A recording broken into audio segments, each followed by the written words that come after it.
Terus ada kawan, juga kawan saya, kawan dekat lah, akrab saya punya, kan di daerah Sulawesian lah dia. Dia tenang aja. Awalnya biasa, ya kan, yang namanya dia merasa udah terpilih, sudah sering reses ke dapil, tapi menjelang seminggu, merosot suaranya dia dulu. Maka dia harus banting tulang, ya kan, menjual apa yang ada sumber daya, harus menyiapkan puluhan miliar juga di menit-menit atau hari-hari terakhir itu. Jadi itu menurut saya agak mencengangkan kita, toh.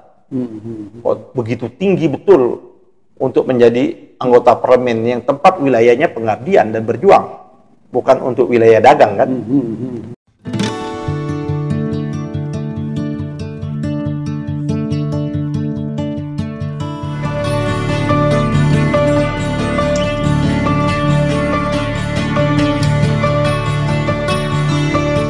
Bismillahirrahmanirrahim. Assalamualaikum warahmatullahi wabarakatuh. Pemirsa TV Masyumi dan Ahmad Yani Channel, kita jumpa lagi. Pemirsa seluruh Indonesia, kita nanti akan mendengarkan, ini ada diskusi menarik dengan Ketua Umum Partai Masyumi, Bapak Dr. Ahmad Yani SHMH. Tema atau topik yang kita angkat ini tidak lepas dari pemilu, terutama Pilpres 2024 yang lalu, di mana kita ketahui banyak pendukung dari partai Islam dan mungkin juga organisasi ormas, gerakan-gerakan Islam, aktivis-aktivis Islam yang ke 01. Kemudian mengajukan gugatan permohonan ke MK dan kalah. Nah, yang pertanyaan kita, apa dan bagaimana langkah selanjutnya dari para gerakan Islam ini, gerakan politik Islam ini, apalagi dikaitkan juga dengan partai Islam dan semuanya. Untuk bahas ini, Pak Ahmad ini sudah siap dengan ulasannya. Silakan Pak Ahmad ini. Terima kasih Kang Heri. Assalamualaikum warahmatullahi wabarakatuh. Pemirsa Masyumi TV dan Ahmad Yani Channel, saya kira ini topik yang menarik, topik yang layak kita bicarakan tidak hanya sekali, ya, dan berulang-ulang kali harus, karena ini menyangkut adalah nasib mayoritas rakyat Indonesia yang beragama Islam di negeri penduduk Islam yang kepentingan politiknya semakin lama semakin memudar. Menurun ya, artinya semakin lama semakin memudar seperti itu. Dan ini perlu jadi kajian. Kalau kita lihat gerakan politik Islam, ya kan, gerakan politik Islam ini begitu dia menjadi dominan, ya kan, dominan, maka dia inherent dengan situasi politik Indonesia yang baik. Dia menjadi inherent, rakyat itu mengalami kesejahteraan. Dia menjadi inherent, keterbukaan itu terjadi di mana-mana, seperti itu. Sehat lah ya, sehat lah politiknya ya.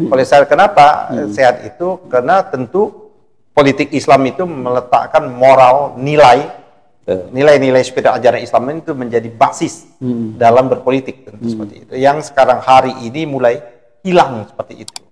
Hari ini mulai ditinggalkan. Moral, etik itu menjadi harga yang cukup mahal. Politik kita itu betul-betul politik yang berbiaya tinggi. Politik kriminal kalau menurut Bang Rizal Ramli. Bayangkan ada sahabat saya ini sebelum kita masuk politik Islam ya. Ada sahabat saya, kawan-kawan Komisi 3. Dia menyatakan, gila Yan sekarang ini. Kenapa? Aku habis 25 miliar, nggak terpilih, kalah. Artinya yang menang itu kan, lawanmu siapa kan, di internal. Dia mengeluarkan duit 50 miliar lebih. Ya ampun. Ya, kan? Terus ada kawan, juga kawan saya, kawan dekat lah, akrab saya punya, kan di daerah Sulawesian lah dia. Dia tenang aja. Awalnya biasa, ya kan, yang namanya dia merasa udah terpilih, sudah sering reses ke dapil, tapi menjelang seminggu, merosot suaranya dia dulu.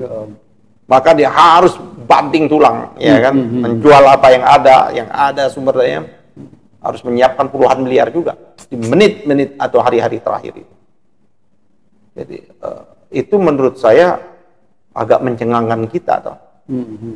Begitu tinggi betul untuk menjadi anggota parlemen yang tempat wilayahnya pengabdian dan berjuang, bukan untuk wilayah dagang, kan? Nah, ini menurut saya politik kita sudah betul-betul brutal, politik kita sudah betul-betul yang biaya tinggi, yang menurut saya tidak akan membawa keberkahan. Ya kan? Betul, negeri betul. ini kan yang dibutuhkan itu bukan negeri yang makmur sejahtera saja, tapi negeri yang berkah. Ya kan? Iya, betul, betul. Negeri yang berkah itu ya apabila proses yang dilakukan dalam mengisi jabatan-jabatan publik, mau baik DPR maupun eksekutif, harus dimulai dengan cara-cara yang halal, cara-cara yang dapat diterima secara etik dan moral. Nah, oleh karena itu menurut saya ini menjadi PR besar. Harusnya partai-partai yang berbasiskan Islam, partai-partai yang berdasarkan Islam, yang menjadi role model harusnya yang seperti ini, sebagaimana Masyumi pada tahun 55-an ke bawah seperti itu. Nah, ternyata kan tidak. Nah, kalau kita lihat hari ini, partai Islam yang masuk ke parlemen hanya satu. Ya. Yaitu tinggal PKS. Tinggal PKS.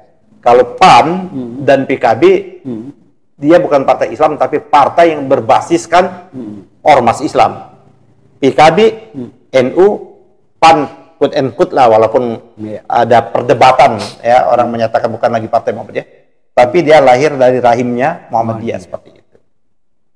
P3, partai yang pusi, ya kan, partai pusi tahun 73 itu, dari 4 partai Islam, ada partai NU, ada partai Parmusi, ada partai Perti, dan ada SI.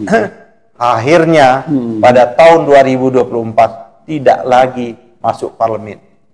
Walaupun belum final ya. Walaupun di KPU sudah final. Di KPU sudah final. Final kan tinggal menggugat di Mahkamah Konstitusi. Dan saya berharap, berdoa betul, kawan-kawan yang menggugat ini dengan fakta dan bukti yang lengkap, P3 bisa masuk. Hanya membutuhkan 0,3% lagi. Kan 3,7 atau 0,2% ya. Ya kan 3,8 lah. Sedikit ya. Sedikit, karena sudah terpilih itu 13 orang. Sudah terpilih. Nah, ini yang menunggu. Tapi ada juga yang 13 ini berdoa supaya P3 tidak lolos. Kenapa? Karena akan diisi dong. Kalau 13 P3 di dapil 13 P3 ini dianggap tidak lolos, MK tidak mengabulkan, berarti kan hangus. Berarti 13 kursi ini diperebutkan oleh partai-partai itu loh. Gitu loh. Bukan mereka yang dapat. Iya. Nah, kembali lagi seperti itu Pak Eri. Relawan 01 kan sudah ketemu sama capresnya. Yaitu Anies. Kan kita sudah dengar juga pendapatnya Anies kemarin kan. Terpikir pun belum katanya. Untuk membentuk ormas, apalagi orpol, organisasi partai kan, atau parpol lah seperti itu. Kalau Gus Muhaimin kan dia sudah punya partai, memang partainya PKB. Nah, artinya memang harapan dari relawan, masyarakat dan sebagainya yang ingin terus berjuang di gelanggang politik, harusnya kan bisa mencari alternatif saluran-salurannya seperti itu. Nah, oleh karena itu menurut saya memerlukan orientasi baru, ya kan? Strategi baru, orientasi baru, strategi. Nilai kan tetap, nilai itu kan tidak akan pernah berubah. Nah, kembali lagi kepada kita Masyumi, saya kira ini punya ruang dan peluang juga buat kita Masyumi. Betul. Tapi kita harus bekerja keras, tidak bisa kita tidak bekerja. Kita harus bekerja. Dan kita tuh betul-betul harus hadir di tengah-tengah umat dan ikut meneriakkan persoalan-persoalan umat dan memperjuangkan kepentingan-kepentingan umat dalam setiap levelnya seperti itu loh, tingkatannya seperti itu. Nah, jelaskan Anies sudah tidak mau kan? Karena menurut saya kita kehilangan, ya kan? Kenapa kehilangan? Itu kan kita untuk bisa dihargai orang itu harus punya power politik loh. Betul. Zaman saat ini tidak cukup dengan power sosial. Kapital walaupun besar itu dianggap tidak cukup. Apa kurang besarnya sosial kapital yang dimiliki oleh Muhammadiyah? Itu kan nggak bisa. Seperti ormas-ormas Islam yang lain. Artinya kan kita harus power politik. Masalahnya power politik itu untuk kita saat ini harus menjelma menjadi kekuatan politik. Kekuatan politik atau power politik itu harus menjelma menurut saya menjadi kekuatan yang namanya dalam partai. Mau nggak mau kita harus membangun. Nah, kita sudah kemarin ya kan beberapa tahun yang lalu memang kita terlalu cepat juga kalau menyiapkan. Kita kan partai ini kan lahir tanggal yang berdasarkan SK 11 Kumham itu November. enggak. Oh, yang SK kita baru lagi itu Ya, kan Masumi. ya. Itu tanggal 3 Agustus. Ya kan kita mendapat SK. Ya, 3 Agustus. Padahal pendaftaran partai politik sudah dimulai dengan 1 Agustus. 1 Agustus, oke. Ya memang kita tidak walaupun kita sudah mempersiapkan kan dalam waktu, memang hari ini kita harus mempersiapkan. Saya Lebih kira awal gitu ya. Kira kita perlu mengajak relawan-relawan duduk bersama, mendiskusikan bersama. Kan banyak yang tersedia. Oke, kita harus mempunyai kendaraan politik. Ya, atau umat ini harus punya kendaraan politik. Bagaimana umat ini punya kendaraan politik? Punya pilihan-pilihan. Pilihannya bisa saja ke kawan-kawan PKS, ya kan? Bisa saja ke PAN. Ya. Walaupun dia bukan partai Islam, toh, dia partai bersih ke PKB. Tapi kan ada juga yang belum bisa tertampung. Kalau menurut saya harus perbanyak. Nah, oleh karena itu Masumi, ada umat, ya kan? Saya kita perlu dialog juga dengan umat, dengan partainya Pelita, dengan Bang Din, dengan dengan FPI, ya kan? Dengan kawan-kawan lah, tripilarnya FPI. Itu luar biasa loh. Kalau kekuatan kita ini bergabung, kita mungkin bisa mencapai angka di atas 15% anggota oleh suara parlemen itu kan. Kita anggap saja seperti itu. Dan angka itu angka besar. Seperti itu. PDIP aja sekarang berapa persen cuman? Partai pemenang pemilu. 14 atau berapa ya? Ya nggak nyampe 15% kan? Kan turun dia. Nah, jadi Pak Eri menurut saya memang umat ini lagi keadaan kehilangan pegangan. Walaupun ada peluang gitu ya. Iya. Kehilangan pegangan dalam bilang apa namanya kendaraan politiknya seperti itu. Iya. Nah, untuk itu kan kita mau halal bihalal nih. Sekaligus kita undanglah kawan-kawan relawan kita hari Sabtu nanti. Mari kita menyiapkan diri betul untuk pemilu yang akan datang. Kita harus siapkan dari sekarang. Waktu 5 tahun itu tidak pendek. Walaupun kita berharap sistem politik harus berubah sebenarnya. Betul. Ya kan, dan harus betul-betul memang kalau saya berharap bahwa KPU ini harus dilakukan perombakan total. Tapi kalau memang merombak KPU itu harus merombak konstitusi. Tapi kalau untuk kebaikan bangsa, apa salahnya? Apa salahnya? Bagaimana kita lagi bisa mempercayakan kepada penyelenggara itu orang yang cacat moral? Sekarang kan cacat moral. Paling tidak dilakukan peringatan semua, apalagi ketuanya. Jadi yang dikatakannya mandiri, KPU mandiri, mandiri tidak, itu hanya teks aja, yang dalam bahasa undang-undang. Tapi perilakunya bukan betul-betul mereka. Apalagi ke bawah, KPU provinsi, KPU kota, kabupaten, BNPPK. Bahkan saya mendengar sekarang dari rekrutmen panitia pemilihan kecamatan dalam rangka untuk menyongsong pilkada. Itu ternyata sudah punya titipan-titipan juga. Pasti. Kan gila namanya seperti itu. Ya kenapa nggak kita kembalikan kepada model 99? Pemilu itu dengan biaya yang ringan, diselenggarakan oleh pemerintah bersama-sama dengan partai politik. Kan sudah tidak membutuhkan lagi yang namanya kita pengawasan yang namanya Bawaslu, DKPP dan lain sebagainya. Karena saling mengawasi ya. Karena saling mengawasi Pak Eri seperti itu. Nah, jadi kembali lagi dengan suara umat ini, saya kira perlu umat ini duduk dan memberikan kerja. Berhentilah menjadi kerumunan politik. Nah, itu. Saya minta berhentilah menjadi kerumunan politik yang kita puas. Ini umat ini juga harus kita sadarkan.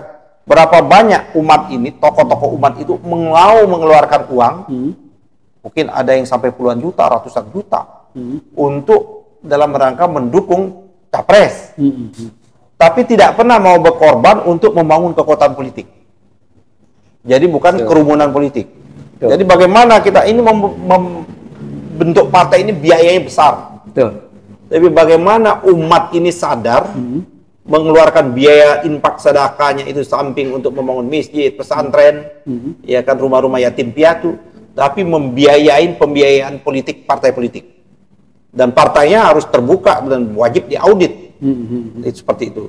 Nah, saya kira langkah itu yang ke depan itu harus dilakukan. Jadi umat di satu sisi, partai politik Islami satu sisi melakukan dakwah politik terus-menerus atau edukasi politik dan terus-menerus, dan melakukan advokasi dakwah politik, edukasi politik dan advokasi politik. Tapi umat pun juga harus kita sadarkan seperti itu. Ya, tapi berhentilah untuk ya, menjadi kerumunan. Kerumunan, ya. Itu yang terjadi sekarang, banyaknya kerumunan. Kembali ke soal tadi itu, apakah Anies kaitan dengan Masyumi tadi, karena Masyumi ini kan harus memanfaatkan peluang yang ada sekarang ini kan, banyak sekali yang ada peluang ini untuk membesarkan Masyumi Partai Islam gitu. Nah, apakah ada kaitannya dengan Anies ini? Memang sudah benar-benar memang tidak. Saya kira gini, kita kan berharap kalau Anies kan punya hubungan historis lah dengan kita. Itu dia. Betul. Kakeknya kan Menteri Penerangannya Masyumi gitu. Punya hubungan historis dengan Anies. Saya kemukakan tanggung jawab Anies itu lebih besar. Karena dia ada anak biologis dan ideologis. Dari elit, anak biologis dan ideologis ya, dari elitnya Masyumi. Kalau kita ini kan dari bukan elitnya Masyumi. Betul. Gitu loh. Anies jauh lebih punya tanggung jawab lebih besar sebenarnya untuk menghidupkan dan membesarkan Masyumi. Cuman kan apakah dia mau atau tidak? Karena membangun partai ini kan butuh pengorbanan, Pak Eri. Pengorbanan finansial, pengorbanan waktu dan sebagainya. Bukti saya dalam jangka waktu 2002 berapa kita kemarin itu? 2023 ya? 22 ya? 22 kalau KPU. Ya, 2022 kan kita konsen 2 tahun kan. 2 tahun itu kan mengeluarkan sumber pengorbanan cukup besar, bukan saya aja, kita lah ya. Apa yang ada pada diri kita korbankan kan untuk membangun kekuatan partai ini belum berhenti. Nah, oleh karena itu memang harus butuhkan pengorbanan. Ini jihad yang lebih tinggi menurut saya, jihad utama ini. Di bidang politik ini jihad utama. Kenapa? Dampaknya luar biasa. Iya kan? Karena dampaknya ini menyangkut hal-hal kepentingan-kepentingan, menyangkut rakyat banyak, kepentingan-kepentingan umat, seperti itu. Jadi gimana kalau supaya Anies bersedia masuk Masyumi ini? Ya, kita coba aja. Kita sudah langkah-langkah lebih. Saya kira kan tapi kan kita lihat aja ke depan seperti itu. Menurut saya layak, kalau memang Anies jangan melihat bahwa partai ini hanya kecil sekarang, dia enggak. Tapi mari membangun bersama, ya kan? Membesarkan bersama. Ini peluang Masyumi menjadi partai besar cukup besar kalau kita kelola dengan cukup baik, dengan figur-figur yang baik, dengan strategi yang baik, seperti itu, dengan kita kehadiran kita, saya peluang ini cukup besar. Maka kita tampil bisa 2024 itu. Sekarang kan PBB sudah berapa kali pemilu sudah tidak masuk parlemen. 0, terus ya? Partai 0, terus toh. Terus Masyumi P3 sudah gugur. Paling tidak angka KPU, hasil KPU. Walaupun kita tetap berdoa seperti itu. Dan tinggal PKS. Ya kan? Tinggal PKS. Dan masalahnya tidak semua umat Islam ini, yang Indonesia ini, yang basis ininya, kulturalnya itu, yang bisa ke PKS gitu loh. Itu dia. Itu masalahnya. Betul. Basis kultural kita. Nah, oleh karena itu PKS kita dorong, tapi Masyumi umat ini saya kira harus tetap ada dan besar. Saya bahkan perlu kita membangun dialog bersama ya, dengan umat, dengan Pelita, ya kan, dengan kelompoknya EPI dan sebagainya. Betul-betul kita membesarkan partai dan kita menyambut, menyongsong untuk yang namanya pemilu ke depan itu. 2029. Saya kira itu Pak. Ya, terima kasih Pak Ahmad tadi, Ketua Umum Partai Masyumi. Kita berharap sekali tadi sudah dijelaskan, diulas oleh Pak Ahmad Yani bahwa kemungkinan bahwa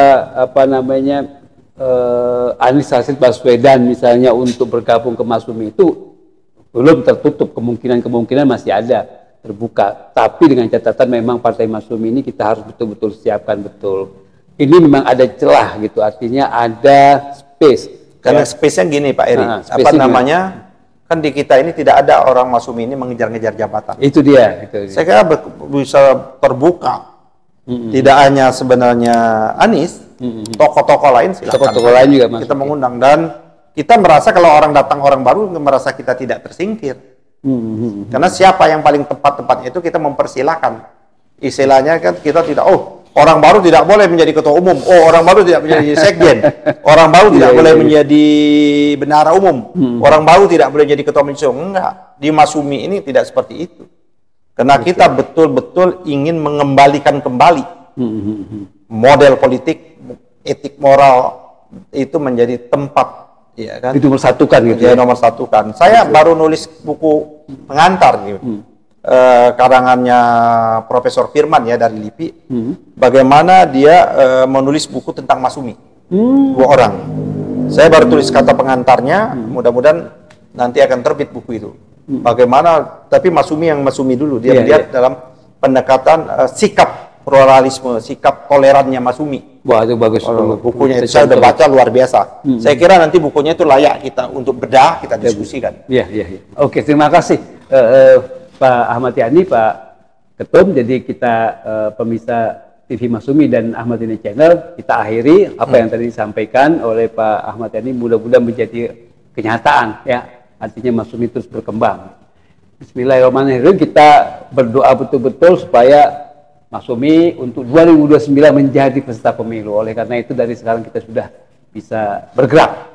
Tidak lagi nunggu-nunggu waktu, mulai dari sekarang kita sudah mulai bergerak.